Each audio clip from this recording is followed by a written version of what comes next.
жаман көрсүн. Бир жолу чыгып баратсам, Токтогул көчөсүнөн кетип баратсам, бир капкара кийген, көзлүү көрүнгөн бир кыз келин, анын жанында жаш жигит жүрөт.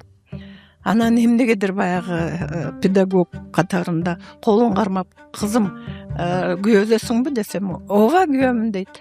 Кыргыздар күйөөсү өлгөндө кара кийчү эле, сен эми кара кийип алсың десем эле, тиги жанында жүргөн жигит урган жүрөт мени. Менин аялым, тийишпеңиз деп. Анан айттым, кыргыздар болсоңор ушинтип жүрөсүңөрбү балдар?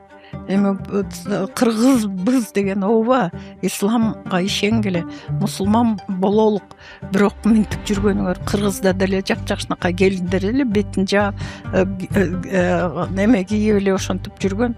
Ама кимге окшоштуруп кийип атасыңар? Бул араб убактысында география деген болгон, географический бир нерселер болгон. Ал жерде эмне үчүн мынтип жабылып алган? Ал эми азыр принцессаларды карагылачы, арабтын принцессасы. Көптөрү европалык эле кийимдерди кийип жүрүшөт. Көптөр эле ошондой. Анан баягы биз ээчиген эл болуп калып атабыз да.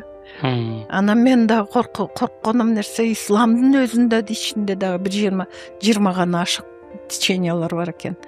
Ошентип этсек, анда кыргыздарды өзүбүз эле жокко чыгарып алабыз да.